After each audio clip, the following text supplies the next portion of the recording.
बिस्मिल्लाहिर्रहमानिर्रहीम। अस्सलाम वालेकुम व्यूअर्स, मैं हूं आपका हर्बलिस्ट सैयद मुस्तफ़ा अली नकवी और आप देख रहे हैं मेरा यूट्यूब चैनल। नाजरीन, आज की ये वीडियो जो है इसको मैंने मौजूदा हालात के तनाज़र में चंद मखसूस अलामात को मुमय्यज़ करने और उनमें तमीज़ करने के लिए ये बनाई है, क्योंकि आपको पता है कि इन दिनों में कोरोना का दौरा है।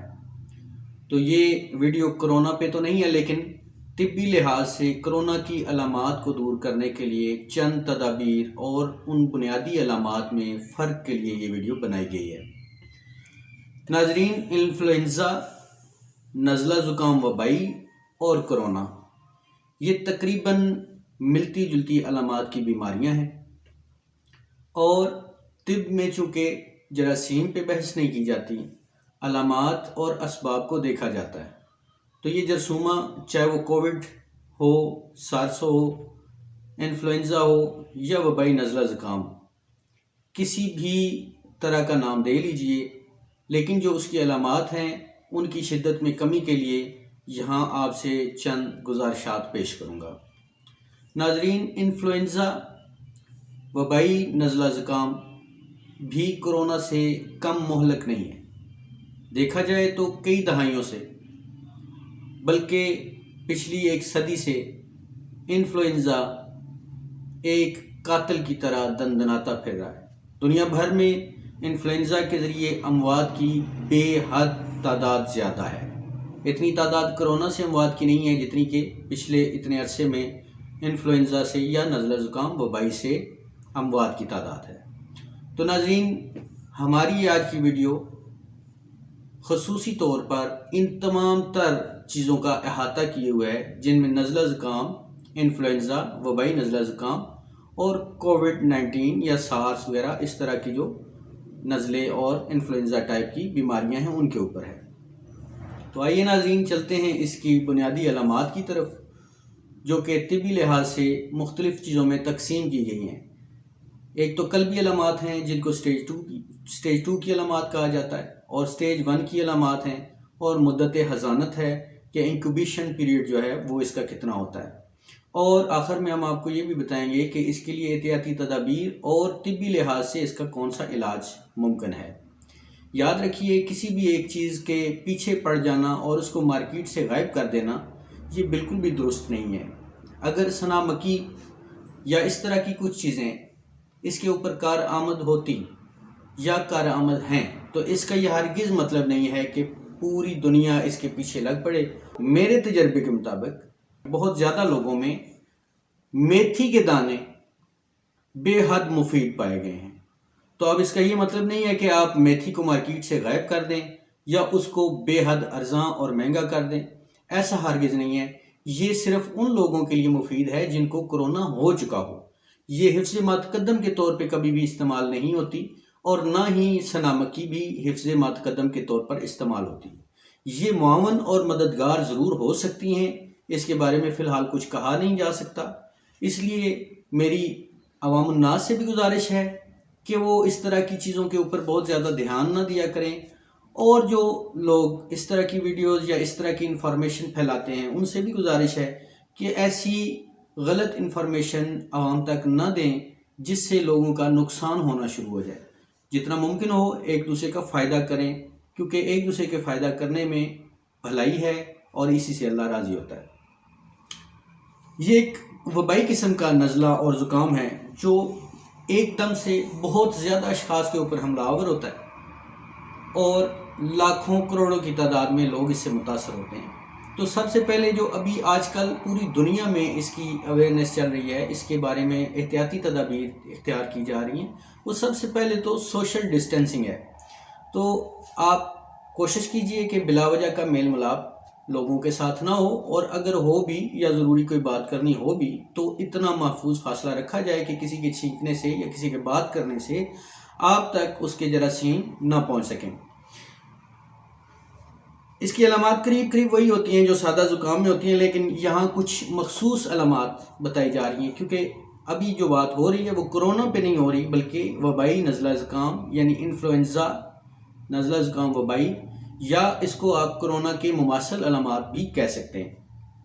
सबसे पहले नाक से लेकर फेफड़ों तक निज़ाम तनफ़्फ़ुस मऊफ़ हो जाता है और गले में दर्द, सांस में तंगी और सांस का फूलना, नाक आंख से पानी का अखराज और बलगम का रंग जर्द या सब्ज हो जाता है और बाद लोगों में सुर्खी माइल भी होता है। जैसे जैसे ये अलामात बढ़ती जाती हैं इसी तरह इसका दौरा भी शदीद होता जाता है। मुद्दत हज़ानत जो है इसकी इंक्यूबेशन पीरियड जो होता है वो 2 दिन से यानी 24-48 घंटे से लेके 5 दिन तक होता है और जरासीम के दाखिल होने के बाद 5 दिन के अंदर अंदर ये मर्ज जो है वो अपनी अलामात को ज़ाहिर कर देता है।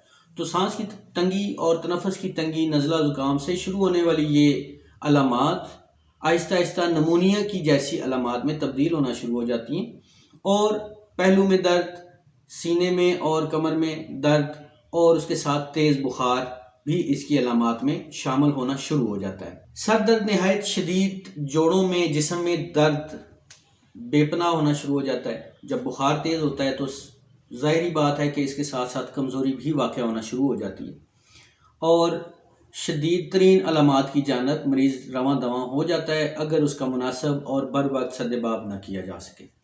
जबकि मरीज़ के लिए शुरू से ही एहतियाती तदाबीर इख्तियार करना चाहिए और उसको एक मुनासिब माहौल में अलग कर लेना चाहिए, जिसको आजकल क्वारंटाइन कहते हैं या करंटीना कहा जाता है। तो उसके लिए मुनासिब ग़िज़ाओं और माकूल दवाओं का इंतखाब करना भी बेहद ज़रूरी होता है। नाज़रीन, इन्फ्लुएंज़ा की मतली बिलअमूम होती है और ज़ुबान पर मैले रंग की एक तह जम जाती है और बाज़ में कै और इसहाल भी होते हैं, लेकिन बिलअमूम कब्ज़ और दर्द कोलंज की शिकायत भी बाज़ मरीजों में देखी गई है। बाद में ये दौरा शदीद होकर गुर्दों में और कल्ब में वर्म की शिकायत पैदा हो जाती है और ये दौरा तकरीबन 24, 36 और 48 घंटे तक का भी हो सकता है। उसके बाद शदीद बुखार के बाद अगर तो मरीज़ सेहत की जानब रवां दवा है तो ये पसीना आने के बाद, बुखार टूटने के बाद आहिस्ता आहिस्ता रिवर्स अलामात होना शुरू हो जाती हैं। बसूरत दीगर सांस की शदीद तंगी और सीने की शदीद जकड़न, तेज़ बुखार, ये इंसान को कोमे की तरफ भी लेके चला जा सकता है। जब मरीज़ ऐसी हालत में आ जाता है तो उसका जाँ बर होना बहुत ही मुश्किल हो जाता है, इसलिए इसके लिए इब्तदाई अलामात में ही सद्देबाब करना बेहद ज़रूरी होता है। ये मर्ज़ इससे कबल लाखों लोगों की जानें ले चुका है और अगर शिफा मिन जानब अल्लाह न होती तो खुदा जाने क्या हाल होता। नाज़रीन, इस मर्ज़ में बैदाना, सपिस्तान और शरबत बनफ्शा ये अमूमी तौर पर कामयाब रहे हैं अगर तारीख़ का जायज़ा लिया जाए। मसीहुल मुल्क जनाब हकीम अजमल ख़ान साहब का भी एक नुस्खा मैं आपसे शेयर करता हूँ, वो भी इसको नोट फरमा लें। ये इंशाल्लाह ऐसी सूरत हाल में आपके काम आएगा। नुस्खा नोट फरमा लें। इसमें सबसे पहले अफ्यून है खालिस, दूसरे नंबर पे ज़ाफ़रान, गोंद कतीरा, गोंद कीकर, हर एक आपने 3 माशा लेनी है। बारीक पीस कर पोस्त खशखाश के पानी में आपने इसको रगड़ लेना और दाना मूंग के बराबर इसकी गोलियां बनानी और एक एक गोली सुबह शाम खिलानी है। हब्बे बनफ्शा भी इसमें बेहद मुफीद है। गुल बनफ्शा 3.5 माशा, सकमूनिया वलायती 2.25 माशा, गारिकून 2.25 माशा कूट पीस कर पानी में गूंद कर दाना मूंग के बराबर गोलियां बनाएं और 4 गोलियां हमरा अर्क गाव ज़ुबान इस्तेमाल करें। दिल और दिमाग की तकवीयत के लिए, चूँकि इस बीमारी में कमज़ोरी बेहद हो जाती है, तो खमीरा गाव ज़ुबान अमरी जवाहर वाला ये भी इस्तेमाल करें 7 माशा की मकदार में चंद दिन तक। और हिफ्ज़ मतक़द्दम के तौर पर इस ज़माना में आप चाय का इस्तेमाल और कहवे का इस्तेमाल ज़्यादा रखें। ग़िज़ा में एहतियात रखें, भूख रख कर खाना खाएं, इतना खाना ना खाएं कि पेट बहुत ज़्यादा पुर हो जाए और इसी तरह कब्ज़ ना होने दें, ताकि आपका जो निज़ाम इंतज़ाम है वो बिल्कुल दुरुस्त हालत में रहे और आपको किसी तरह की परेशानी इस हवाले से ना आए। अब आते हैं परहेज़ की तरफ। तो ऐसी मर्ज़ की हालत में चंद चीज़ों से परहेज़ भी बहुत ज़रूरी है, जिनमें खसूसी तौर पे तुर्श चीज़ें, खट्टी चीज़ें जो हैं उनसे, दूध, दही, गलीज़ और सकील ग़िज़ाओं से आपने परहेज़ करना है और ठंडे पानी से नहाने, ठंडी हवा में जाने और सर को खुला रखने से परहेज़ कीजिए।